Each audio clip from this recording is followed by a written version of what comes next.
Queridos, abram suas Bíblias em Atos, capítulo 6. Faremos análise hoje dos versos 11 a 14. Atos 6.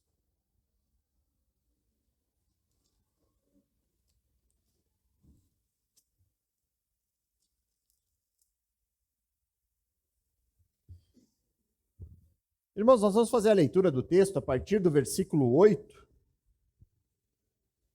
Mas a exposição vai ficar apenas dos versos 11 a 14, porque dos versos 8 a 10 nós já vimos há 2 semanas atrás. Então a leitura, Atos 6, verso 8 a 14, e a exposição ficará restrita aos versos 11 a 14. Então, se você encontrou o texto bíblico, acompanhe comigo a leitura da palavra do Senhor. Diz assim o texto: Estevão, cheio de graça e de poder, fazia prodígios e grandes sinais entre o povo. Então alguns dos que eram da sinagoga, chamada dos libertos, dos sirineus, dos alexandrinos e dos da Cilícia e da província da Ásia, se levantaram e discutiram com Estevão.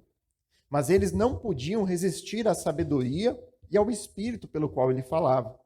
Então subornaram alguns homens para que dissessem: Ouvimos este homem proferir blasfêmias contra Moisés e contra Deus. Atiçaram o povo, os anciãos e os escribas, e investindo contra Estevão, o agarraram e levaram ao sinédrio. Apresentaram testemunhas falsas que disseram: Este homem não para de falar contra o lugar santo e contra a lei. Nós o ouvimos dizer que esse Jesus, o Nazareno, destruirá este lugar e mudará os costumes que Moisés nos deu. Irmãos, antes de nós lidarmos diretamente com o texto, eu gostaria apenas de trazer um assunto aqui que será o tema dessa exposição, que é o assunto da verdade. O que é verdade? Hoje nós vivemos um tempo em que a verdade parece ter se tornado relativa. Você vai ver muitas pessoas defendendo esse conceito de que cada um pode ter a sua verdade. O que é verdade para você pode não ser verdade para mim. Falam até mesmo sobre a interpretação bíblica, dizendo que não, cada um pode interpretar o texto do seu jeito. Essa é a sua conclusão, essa é a sua interpretação sobre o que você está lendo da Bíblia. A minha é diferente. Então parece que tudo se tornou relativo, não há mais uma verdade objetiva. O problema, irmãos, é que ninguém consegue viver na prática isso. Ninguém consegue viver na prática essa tal de verdade relativa. Ninguém consegue viver no dia a dia diante do conceito da relativização de tudo. Nós vivemos debaixo de um conjunto de regras que são objetivas. Eu não sei se vocês acompanharam essa semana aquele caso de um adolescente de 16 anos que matou pais e irmã. Irmãos, quem é que aceitaria se ele, esse jovem, dissesse que para ele matar os pais não é errado? A verdade dele é diferente da nossa. Não, nós sabemos que há uma verdade objetiva aqui. E essa verdade, que o que ele fez é errado.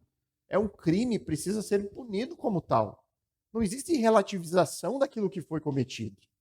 Todo mundo vai dizer que a verdade é que ele é um criminoso e que precisa passar pelo devido processo legal.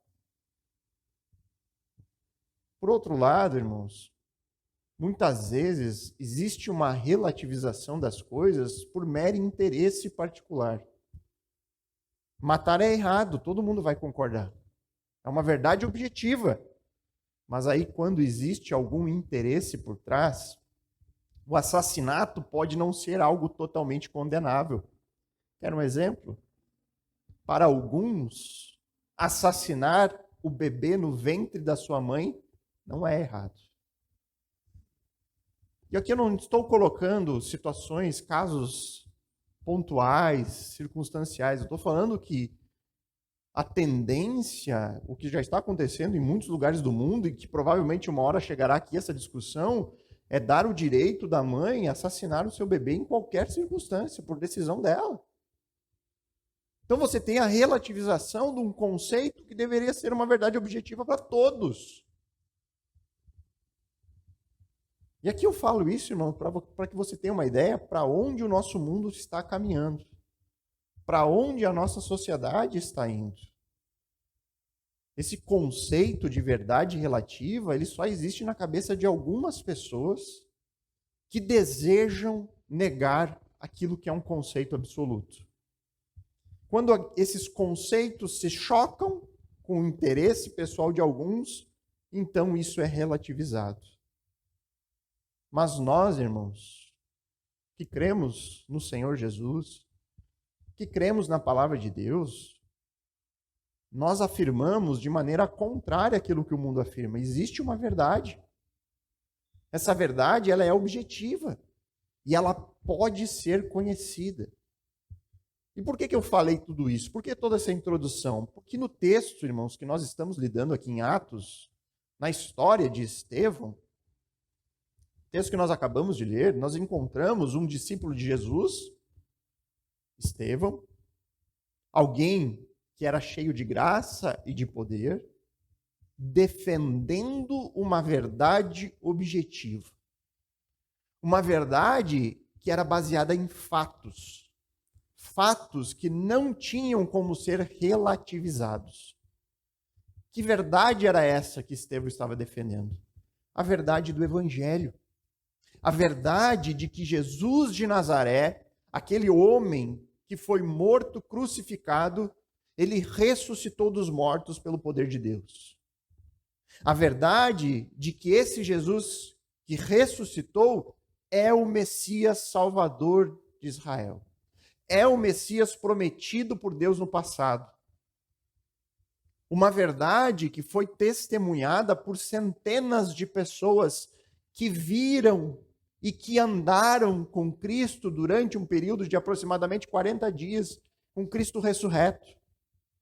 Que viram Jesus vivo depois de ter sido crucificado, que falaram com Jesus, que comeram com Jesus, que foram ensinados por Jesus. E eles estão lá testemunhando fatos. Eles viram. Eles estão contando aquilo que eles viram. Mas além destas evidências dos fatos, existe também o que as Escrituras diziam. Estevão está expondo nesses debates nas sinagogas que as Escrituras falavam que isso um dia aconteceria. As Escrituras apontavam para aquilo que tinha acontecido com Cristo, tanto para a sua morte quanto a sua ressurreição. E esse conjunto de verdades que estava sendo anunciada por Estevão, o versículo 10 diz que ninguém conseguia resistir. Eles não tinham, os opositores da mensagem de Estevão, não tinham argumentos para contradizer a verdade que ele estava anunciando. Não havia como. Estevão vencia todos os debates, ele apresentava os fatos e as Escrituras. O testemunho de quem viu, juntamente com o texto bíblico que apontava para aquilo. Estevão estava defendendo uma verdade que é o cerne da mensagem apostólica. Existe salvação e ela está em Jesus. E essa mensagem chamada Evangelho, essas boas notícias que Estevão, os apóstolos, compartilhavam, é uma mensagem que tinha evidência, havia testemunhos e havia ampla base bíblica. E hoje, irmãos, nós, cristãos, somos portadores, defensores e anunciamos essa mesma mensagem que Estevão pregou, que os apóstolos pregaram. Nós, cristãos, cremos na Bíblia como a verdadeira, única, inerrante, perfeita palavra de Deus. Nós, cristãos, afirmamos que a Bíblia é uma fonte objetiva de conhecimento, um conhecimento verdadeiro, de tal forma que nós encontramos nela tudo aquilo que nós precisamos para viver nessa vida de uma maneira que glorifique o nosso Criador e também nos dá o caminho para encontrarmos vida eterna. Nós cremos nisso. Nós vamos contra o mundo que diz, não, mas essa é a tua verdade. Não, essa é a minha verdade e é a verdade universal. Quer você creia nisso ou não, a palavra de Deus nunca deixará de ser a verdade. Nós precisamos defender como tal. E assim como ocorreu com Estevão, muitos vão se levantar contra essa verdade nos nossos dias. Muitos vão dizer, vocês estão errados, vocês são loucos. Eu não creio dessa forma. Muitos vão dizer. A Bíblia ela é o livro mais atacado da história da humanidade. E por que existe tanto ataque com as Escrituras? Porque a Escritura é um livro falso? Porque não há evidências que comprovem o teor das Escrituras? Porque há muitas mentiras sendo contadas neste livro? É por isso que ela sofre tantos ataques, irmãos? Não. Ela é atacada porque o conteúdo desse livro incomoda as pessoas. O conteúdo do que a Bíblia diz interfere diretamente na vida das pessoas. A Bíblia fala muitas coisas incômodas a nós. Coisas que muitas vezes nós não estamos dispostos a ouvir. E é por isso, porque nós, defensores da verdade, sofreremos ataques por causa da verdade, é importante nós entendermos e aprendermos sobre como agem aqueles que não conseguem negar a verdade por meio de argumentos. É isso que está acontecendo aqui no texto. O texto diz que eles não conseguiam resistir. O significado disso é que eles não tinham argumentos para invalidar a mensagem de Estevão. E aí essas pessoas começaram a usar algumas táticas para calar o discurso de Estevão. Então é importante nós aprendermos com o erro dessas pessoas que tentaram calar Estevão e vão conseguir no sentido de que Estevão será o primeiro mártir da história da igreja. Mas é importante nós entendermos aqui a maneira como eles agem para nós estarmos prontos a defender a nossa fé. E também, irmãos, para que nós não sejamos enganados por pessoas que não têm compromisso com a verdade. Não têm compromisso com a Bíblia. O que nós temos aqui no texto, irmãos, são dois grupos que a gente poderia classificá-los como religiosos. Você tem os líderes do judaísmo defendendo a sua religião, e você tem Estevão defendendo a sua fé em Cristo. Da mesma forma como hoje, nós vivemos muito desse embate de líderes religiosos tentando impor a sua fé. Como saber o que é certo e o que é errado? Como nos defendermos diante disso? Como saber qual caminho andar? E aqui o ponto principal que você tem que ter desde já, que a única fonte confiável que nós temos de conteúdo, verdade e conhecimento é esse livro. É esse livro. Não confie no que eu digo, confie no que a palavra diz. É daqui que nós extraímos a verdade. Então, meu objetivo aqui, irmãos, essa manhã, é aprender por meio da maneira como os opositores de Estevão agiram contra ele. Por quê? Porque a história se repete. As mesmas táticas são usadas até hoje. São os mesmos velhos erros sendo apresentados constantemente. A história é cíclica. Muda-se os personagens, mas continuam as mesmas coisas. As mesmas mentiras sendo repetidas, os mesmos ataques, o mesmo modo de proceder. E aqui nós veremos 3 táticas que foram utilizadas pelos opositores de Estevão quando eles não puderam mais negar a verdade. Quando acabou o argumento, o que eles passaram a fazer? E essas táticas são usadas até hoje. Possivelmente você vai conseguir identificar e até mesmo perceber, poxa, em algum momento eu já vi isso pessoalmente. Já frequentei algum lugar que faziam exatamente isso. Então eu quero que você aprenda sobre isso para que você seja capaz de identificar e se proteger daqueles que não têm compromisso com a verdade, que não têm compromisso com a palavra do Senhor, mas que buscam só os seus próprios interesses. A primeira tática que nós veremos aqui, que é utilizada quando não é mais possível negar a verdade, é fazer o uso da mentira. E aqui, irmãos, observe o verso 11. Olha o que diz ali o verso 11. Então, subornaram alguns homens para que dissessem: ouvimos este homem proferir blasfêmias contra Moisés e contra Deus. Então vamos relembrar alguns fatos importantes aqui. Estevão, o próprio texto diz, era um homem cheio de graça e poder. Estevão está debatendo com outros judeus sobre a morte e ressurreição de Jesus Cristo. Ele está lá afirmando que aquele Jesus que eles mataram, ele é o Messias que Deus prometeu a Israel. Estevão ele fez toda a sua argumentação com base nas Escrituras. Ah, mas como você sabe disso, pastor? Porque nós já falamos sobre isso quando nós analisamos a pregação de Pedro lá em Atos 2. Lembra? Esse é o padrão da pregação apostólica e dos discípulos de Jesus nesse período. Como foi o caso de Estevão aqui, certamente. Nós vimos que a pregação apostólica era uma pregação cristocêntrica. Eles sempre apresentavam Jesus. Eles falavam de Jesus e contavam que Jesus é o Messias Salvador. Então, Cristo no centro da pregação. Você tinha também uma pregação que era expositiva.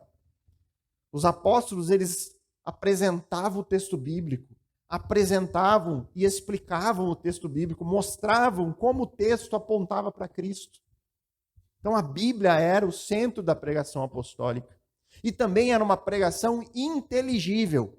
Ou seja, era uma mensagem da qual as pessoas conseguiam compreender para então crer.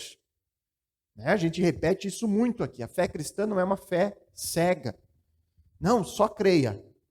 Não precisa entender. Tenha fé. Não, existe um porquê. Existe uma mensagem que precisa ser entendida. Os apóstolos pregavam assim. Anunciavam de uma maneira que as pessoas podiam abraçar aquela mensagem com inteligência. Isso era feito de tal forma que os opositores aqui não conseguiam mais resistir a essa pregação, a essa sabedoria, ao espírito do qual eles falavam. Eles não conseguiam mais refutar os argumentos. Eles não conseguiam mais negar a verdade. Mais uma vez, qual é essa verdade? A verdade é que Jesus de Nazaré, que foi morto por eles, ressuscitou. E ele é o Messias.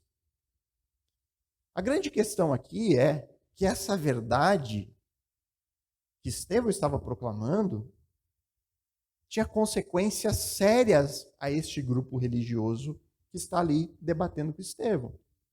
Por quê? Porque se eles crescem em Jesus, isso traria abaixo toda a sua tradição religiosa. Esses líderes do judaísmo teriam que reconhecer coisas que acabariam com a estrutura da vida deles. Eles teriam que reconhecer que em Cristo não há mais a necessidade de sacerdote. Não há mais necessidade de ter aquela pessoa no templo representando o homem diante de Deus. Em Cristo, Cristo se torna o nosso sacerdote. Cristo é o nosso representante. Crer em Jesus significaria que Deus, ele não pode mais ser encontrado no templo em Jerusalém, mas através de Jesus. Deus, a partir de agora, só pode ser encontrado em Cristo. Em relação à liderança, esses homens, os líderes da nação judaica, aqueles que tinham que conduzir o povo espiritualmente, eles não seriam mais os escribas, os mestres da lei. Eles teriam que dizer, olha, agora os líderes da nossa nação são esses homens aqui.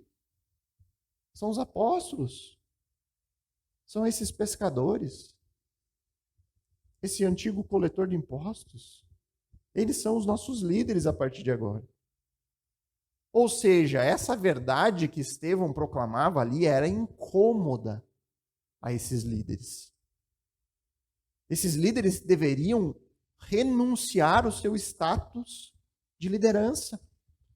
Deveriam se submeter a pessoas simples que eles desprezavam.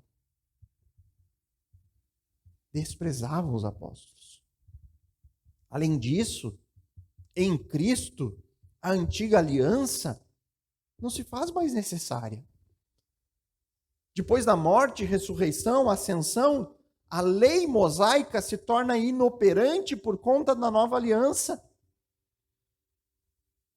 E aí o que esses líderes fazem diante dessa nova realidade, da qual eles não conseguem negar? Eles se submetem? Eles se sujeitam à verdade apostólica? A fatos incontestáveis?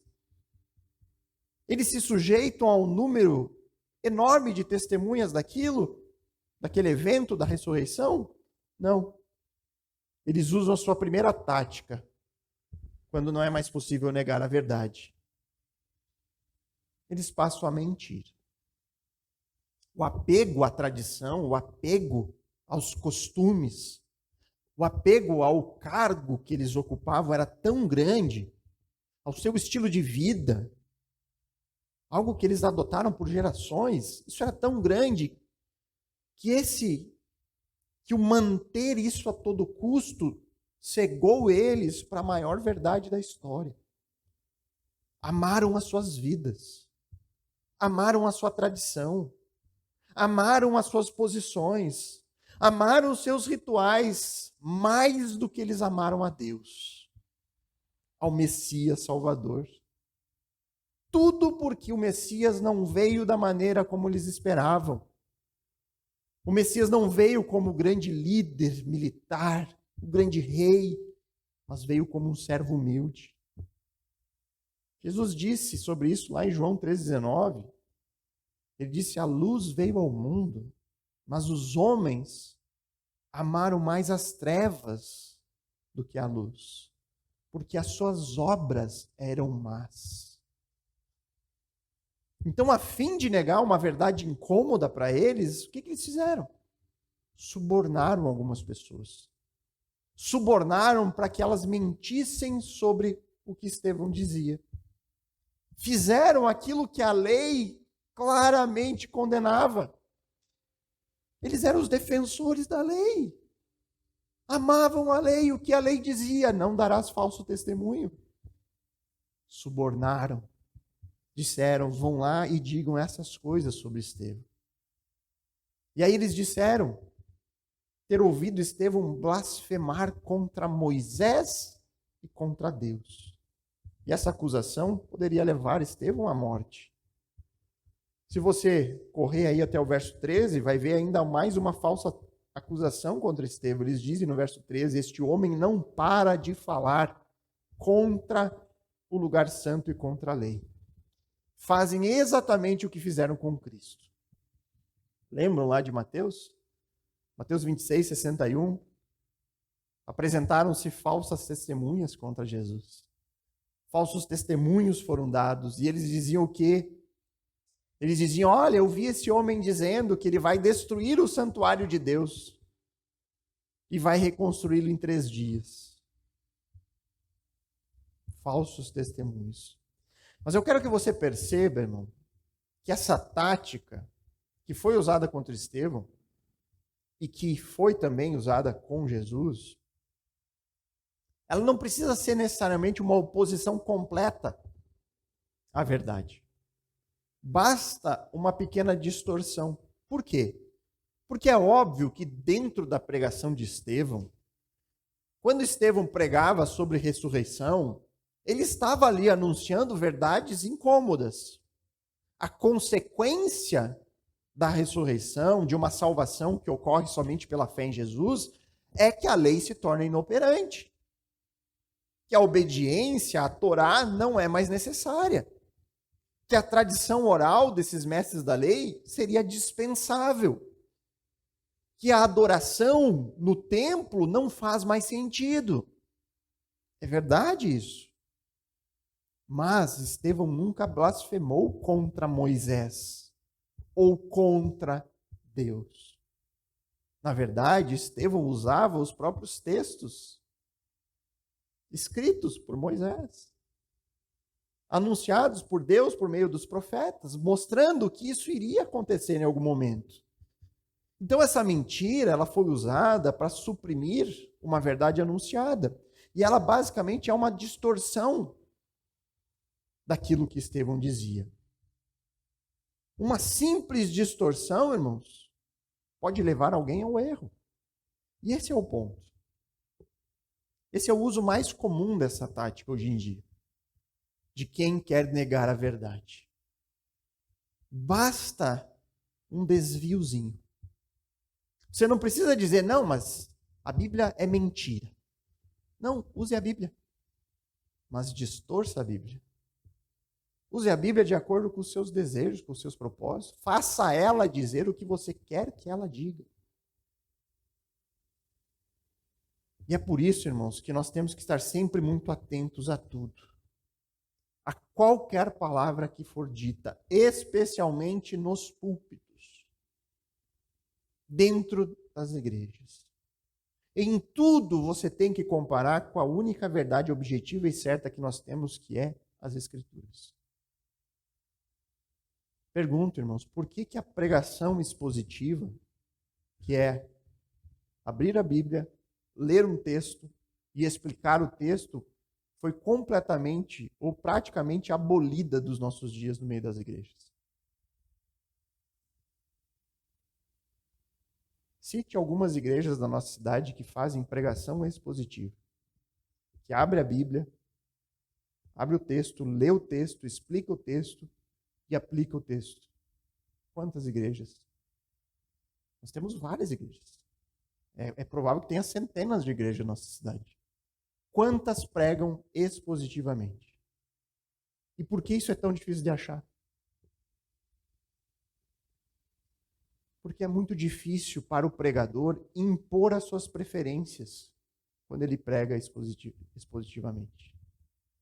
É muito difícil para o pregador impor os seus desejos, as suas opiniões. E eu sei, irmãos, que muitos fazem isso sem ter a consciência. Estou fazendo isso para impor a minha vontade. Mas acabam fazendo isso.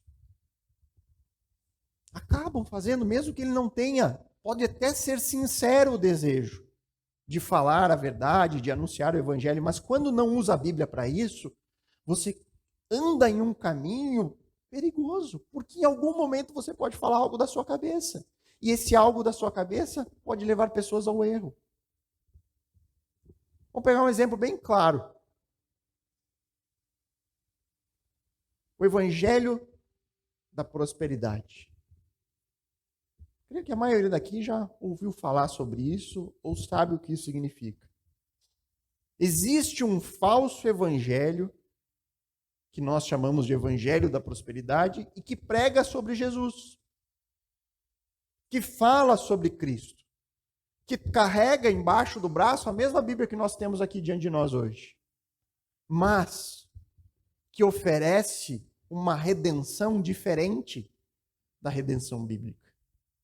É uma redenção com foco apenas nessa vida. Dizem que o grande objetivo de Deus para nós é nos dar saúde, riqueza e sucesso no tempo presente. Esses são os objetivos da vida cristã. Encontrar prosperidade, saúde, felicidade. Nesses lugares, irmãos, você dificilmente ouvirá falar sobre pecado, sobre inferno, sobre sofrimento. Dificilmente você vai cantar músicas como nós cantamos hoje aqui no início, que fala do vale da sombra da morte, que fala sobre exalta a palavra de Deus como inerrante. Você dificilmente ouvirá falar de eternidade. As palavras são sempre motivacionais. O foco é uma vida próspera agora. Esse falso evangelho, ele não vai negar a Cristo como Salvador. Ele não vai negar a Bíblia como fonte de revelação. ele apenas corrompe a verdade com algumas distorções que vão acabar conduzindo as pessoas a falsas esperanças e a uma falsa redenção. E é por isso, irmãos, que tenha sempre cuidado. Tudo compare com as Escrituras. Tudo compare com a palavra de Deus. Se você ouvir alguém pregando, dizendo falar em nome de Deus, mas que nem usa a palavra para fazer isso, que não abre a Bíblia, que não lê o texto, que não explica o texto, fuja. Fuja enquanto há tempo. Porque a sua salvação pode depender disso. A primeira tática daqueles que querem negar a verdade é fazer o uso da mentira. Uma mentira que não necessariamente precisa ser uma oposição completa àquilo que é verdadeiro. Meia verdade.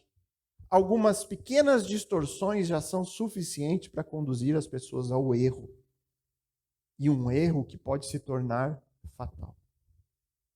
A segunda tática daqueles que desejam negar a verdade é fazer uso do abuso da sua autoridade. Isso nós vamos ver no verso 12. Olha o que diz o verso 12. Atiçaram o povo, os anciãos e os escribas, e investindo contra Estevão, o agarraram e levaram ao sinédrio. Preste atenção no início ali. Atiçaram o povo. Ao não conseguir negar a mensagem de Estevão, os opositores ali, eles iniciaram uma campanha mentirosa. Usaram falsas acusações. E na sequência, o texto nos diz que eles usaram o poder da sua influência, eles usaram a sua posição de destaque para atiçar o povo. Eles atuaram para inflamar o sentimento das pessoas contra Estevão. E mais uma vez, nós vemos a semelhança do que foi feito com Jesus. Acusações mentirosas e depois induziram o povo a clamar pela crucificação. Aí em Mateus 27, 20 diz que os principais sacerdotes e os anciãos persuadiram o povo que pedissem Barrabás e condenasse Jesus à morte. Eles usam o seu poder de influência para mover as paixões das pessoas contra aqueles que pregam a verdade.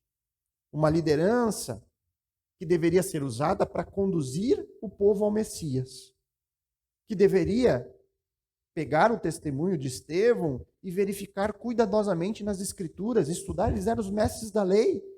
Eles deveriam pegar o relato e confrontar com as Escrituras, e aí então, chegando na conclusão de que era verdade, dizer às pessoas: o que eles estão pregando está nas Escrituras, é verdadeiro, louvado seja o Senhor, o Messias já veio. Mas não. Eles não conseguiram suprimir a pregação de Estevão. Eles agiram com mentiras.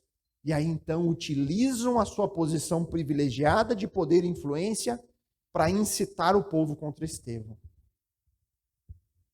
E prestem muita atenção nisso, irmãos. A liderança judaica que deveria conduzir o povo ao Messias, que deveria apontar o caminho da verdade, fazia o oposto disso. Afastava as pessoas do caminho da salvação. Eles usavam a sua autoridade religiosa, o seu poder de influência sobre o povo para fins próprios, para benefícios pessoais, para fazer o que eles bem entendiam, sem nenhum compromisso e temor. Certa vez, Jesus, ele comentou sobre esses mestres do seu tempo, sobre esses líderes religiosos do primeiro século. E aqui eu quero ler o texto de Mateus 23 para que você veja a descrição clara que ele faz sobre e como a gente consegue achar paralelos a isso nos nossos dias hoje.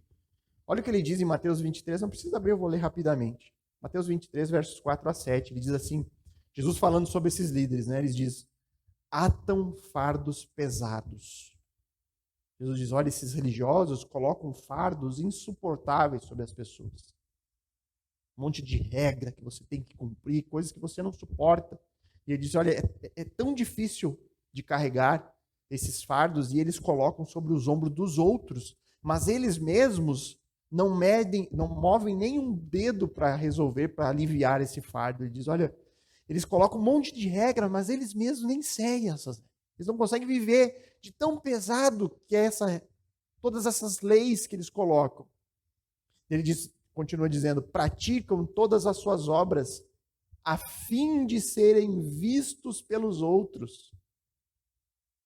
Fazem para serem vistos. Alargam os seus filactérios, alongam as franjas das suas capas, se vestem de uma maneira a demonstrar para os outros, olha, nós somos líderes. Olha só, está vendo essa roupinha de sacerdote? Me respeite, sou eu. Gostam do primeiro lugar dos banquetes e das primeiras cadeiras nas sinagogas, lugares de destaques. Eles gostam de parecer superior aos outros. Gostam das saudações nas praças e de serem chamados de mestre. Resumindo, o que Jesus afirmou sobre esses líderes é que eles são amantes de si mesmos. Buscam só os seus próprios interesses. Usam do seu poder e influência para atingir os seus objetivos pessoais. Muito diferente daqueles que são de fato chamados por Deus para guiar o seu povo, como eram os apóstolos, como era Estevão. Jesus chama os seus discípulos para serem servos uns dos outros. Para servir, não para serem colocados em pedestais. O líder cristão, ele não faz discípulos de si mesmo. Faz discípulos de Cristo. O líder cristão não prega suas próprias palavras e ideias, mas ele anuncia as palavras que são de Deus. Não busca a sua própria promoção, não busca atrair a atenção para si mesmo, mas sempre luta para promover o nome do Senhor, para atrair a atenção das pessoas para a palavra de Deus, não para as palavras do pastor, do líder, seja quem for. Os falsos líderes dos nossos dias, assim como esses do texto, você pode reparar, irmãos, eles sempre se colocam como pessoas especiais. Uma prateleira diferente de espiritualidade. Cheios de dons, cheios de poder. Ai de quem questionar o seu líder. Não toque no ungido do Senhor. Homens que dizem receber revelação da parte de Deus. Pessoas que desprezam o estudo da verdade objetiva encontrada na Bíblia. Dizem até que se você estudar demais, você vai morrer espiritualmente. A letra mata. Irmãos, por favor, basta pensar um pouco. Basta pensar um pouco. Deus nos daria um livro, nos daria a sua instrução por meio de um relato escrito, sabendo que se nós estudássemos demais esse livro, nós morreríamos espiritualmente. Faz algum sentido isso, irmãos?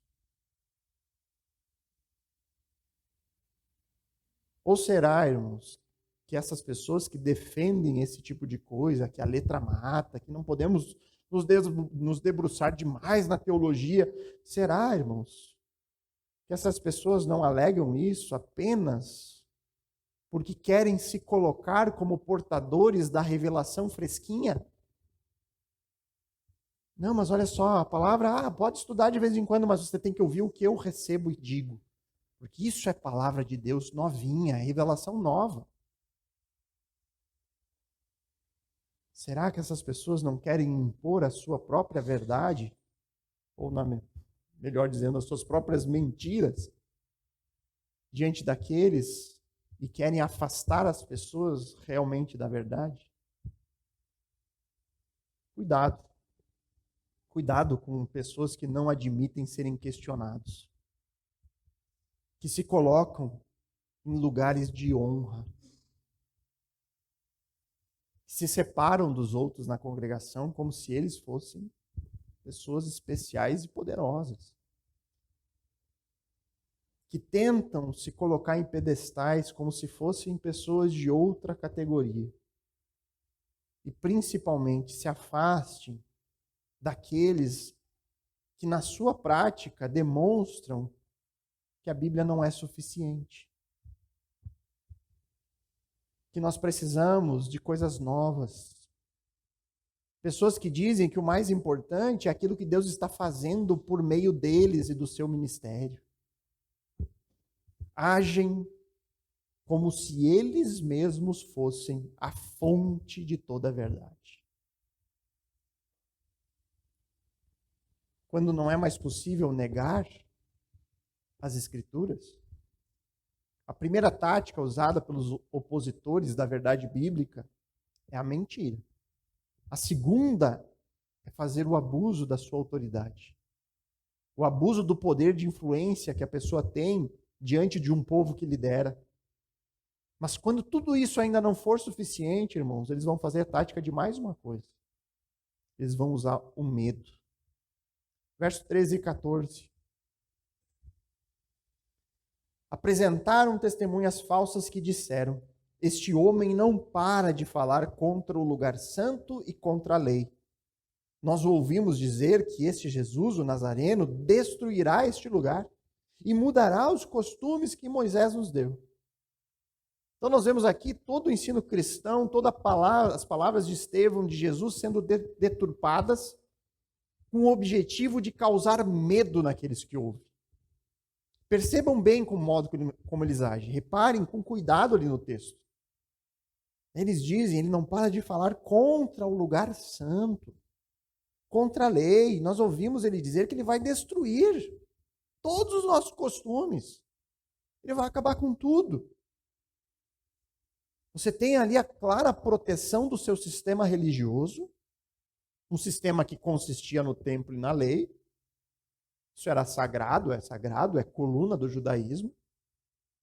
E aí então eles usam essas acusações falsas, né? Dizem, olha, esse homem, esse Estevão, ele não para de falar sobre isso. Ele não para de dizer que vamos destruir com tudo.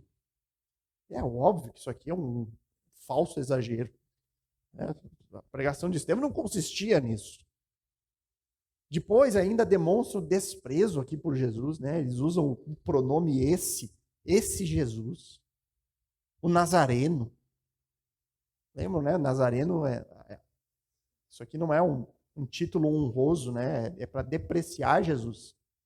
É como se eles dissessem, olha, o Messias, da onde o Messias que vem de uma região insignificante? Nosso Messias virá de uma grande cidade, não de um vilarejo. O Nazareno deles aqui está dizendo isso. E aqui a gente poderia incluir o desprezo, o deboche também como uma arma usada contra a verdade. Tentam debochar, tirar sarro. Estão acusando aqui Jesus de que o seu ensino consistia na destruição da fé judaica. De que o ensino de Jesus era a destruição do templo, dos costumes. E mais uma vez, Jesus nunca disse isso. Era uma distorção daquilo que Jesus falou sobre o seu próprio corpo. Lembra? Jesus profetizou que ele seria morto e ressuscitaria em 3 dias. Jesus disse, destruam este santuário e em 3 dias eu levantarei, ele falando do próprio corpo. E nada disso é novidade. Os opositores de Estevão, da fé cristã, eles distorcem. Eles invertem, tentam acrescentar coisas. O objetivo é calar.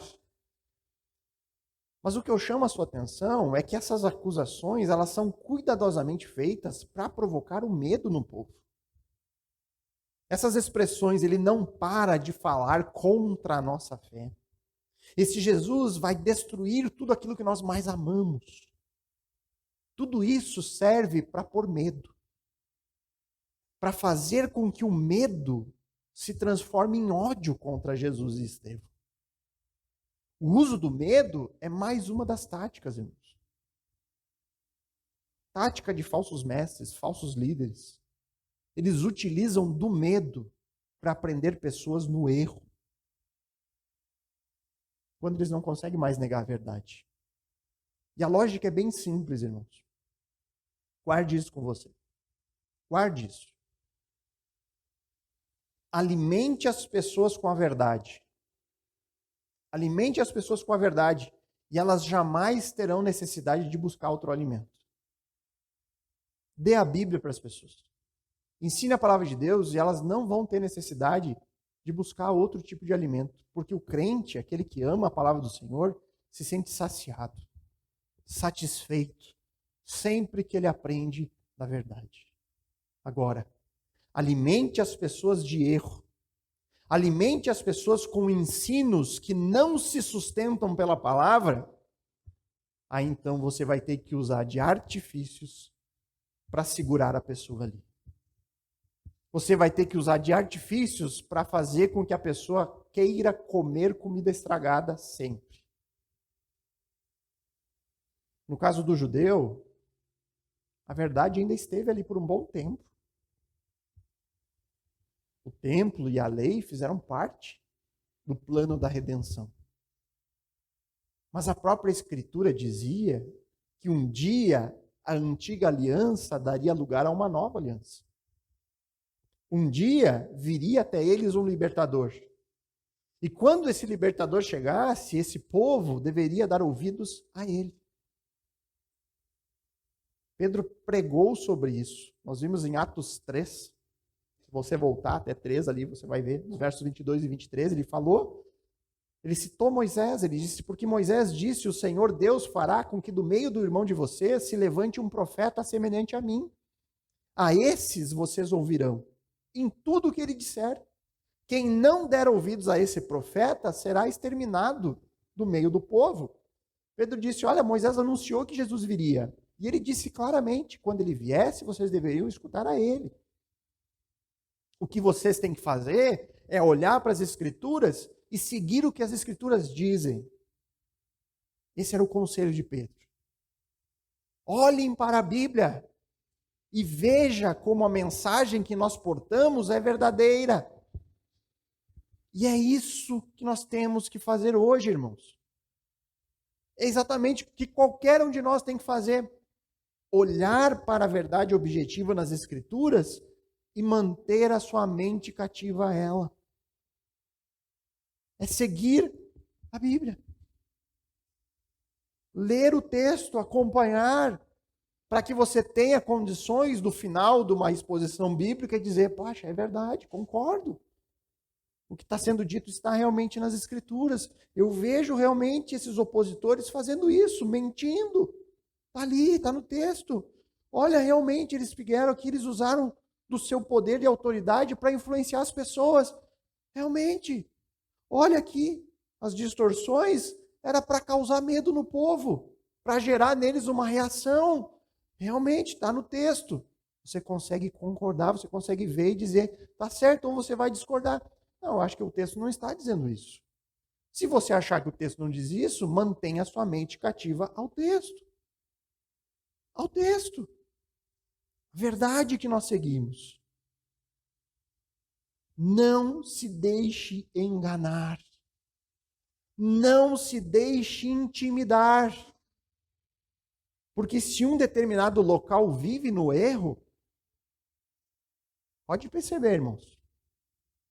Se algum lugar vive pregando mentiras que não conseguem ser sustentadas na Bíblia, e aí alguém ali desperta para o erro e começa a questionar, pode ter certeza, a tática do medo vai começar a ser usada. De que forma? Várias formas é feito. Quer alguns exemplos? Talvez você já até tenha ouvido isso. Ah, mas você não pode sair debaixo da proteção espiritual da nossa igreja. Se você sair debaixo desse cobertor espiritual, desse guarda-chuva espiritual, você vai ser atacado pelo inimigo. Aqui você está protegido. Nós estamos orando por você.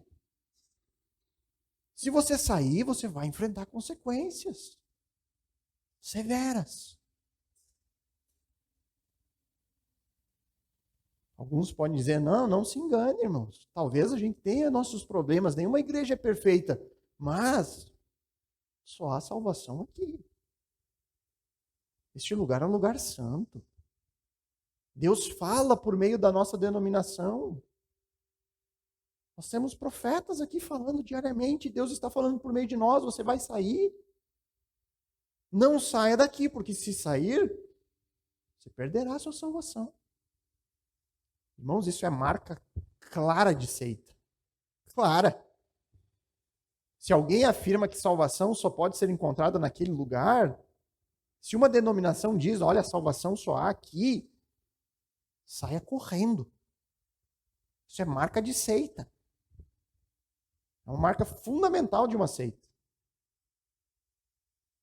Mas existem umas táticas ainda mais sutis para impor medo, que apelam para o emocional das pessoas.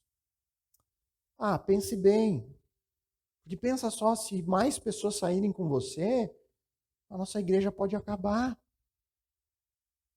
É bem semelhante ao texto aqui, né? A nossa igreja vai ser destruída. Pense nas consequências disso. Nós estamos aqui há tanto tempo. Nascemos aqui, a nossa família é daqui. Quantas amizades nós construímos aqui. Se nós sairmos, pessoas que nós amamos vão começar a nos rejeitar.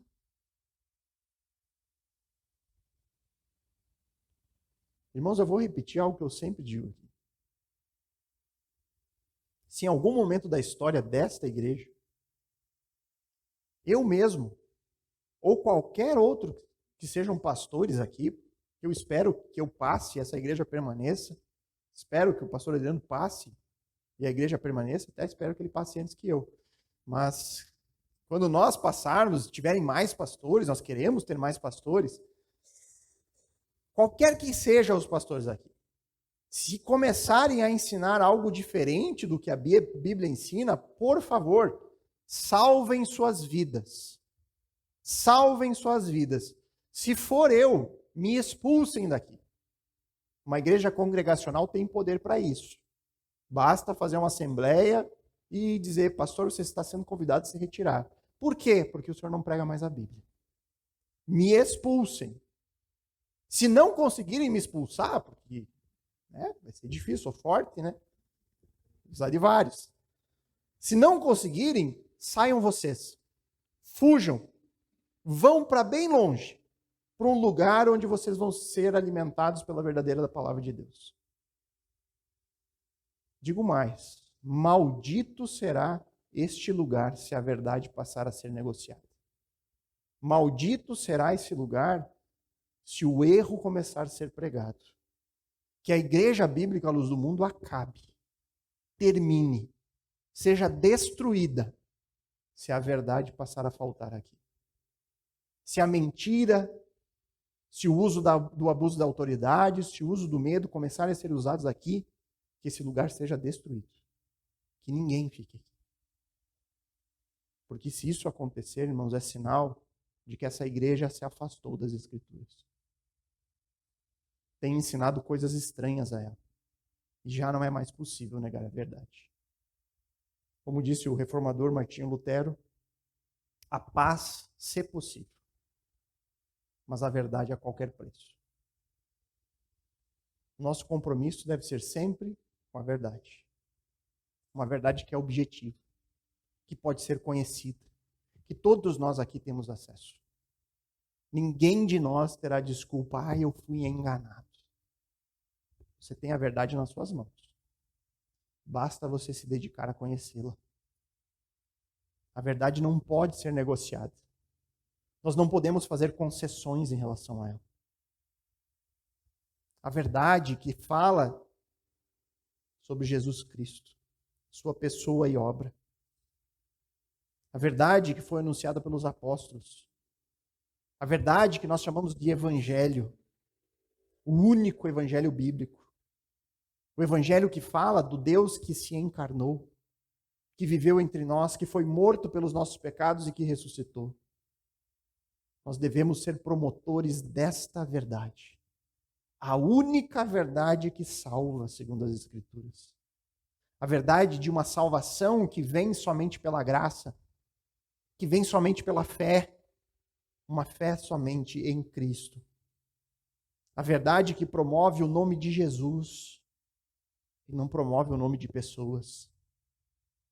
Uma verdade que promove a Cristo e não a líderes, não a pastores. Qualquer outra coisa que se afaste dessa verdade é erro, é engano, é caminho de morte. Como Jesus disse lá em João 8, 31 a 32, se vocês permanecerem na minha palavra, são verdadeiramente meus discípulos. Conhecereis a verdade, e a verdade vos libertará. Essa é a verdade que nós temos que promover. Aprenda cada dia mais acerca desta verdade que liberta. Cada vez mais. Quanto mais você aprender sobre essa verdade, mais livre do erro você se encontrará. Mais protegido do engano. Mais protegido daqueles que tentam impor as suas vontades. Que mentem. Que abusam das suas posições de influência. E que colocam medo naqueles que ousam questioná-los. Quanto mais próximos da verdade você estiver, mais longe do erro você estará. Vamos orar.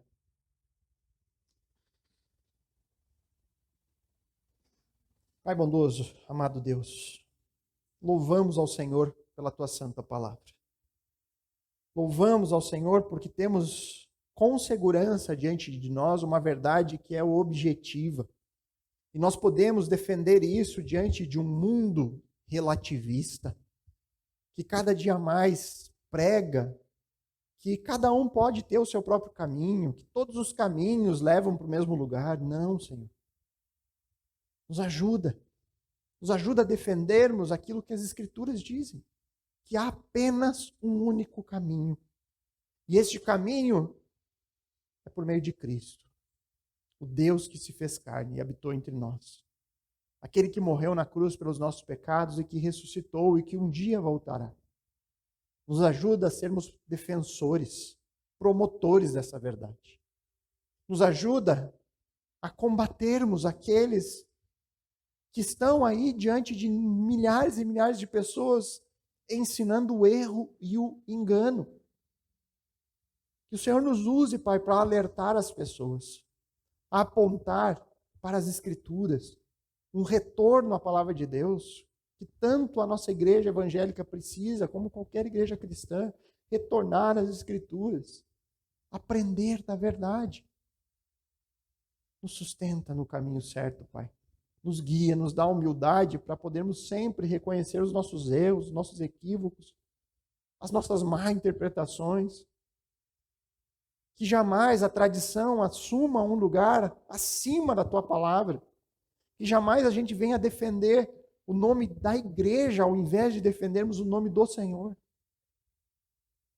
E que pessoas sejam alcançadas por meio dessa mesma verdade. Que possamos, Pai, anunciar isso a todos aqueles que nós temos contato. E que o Senhor alcance o teu povo. Chama aqueles que o Senhor elegeu, Pai. E nos ajuda, Deus, a nos mantermos perseverantes até o fim. É o nosso desejo e oração, em nome de Cristo. Amém.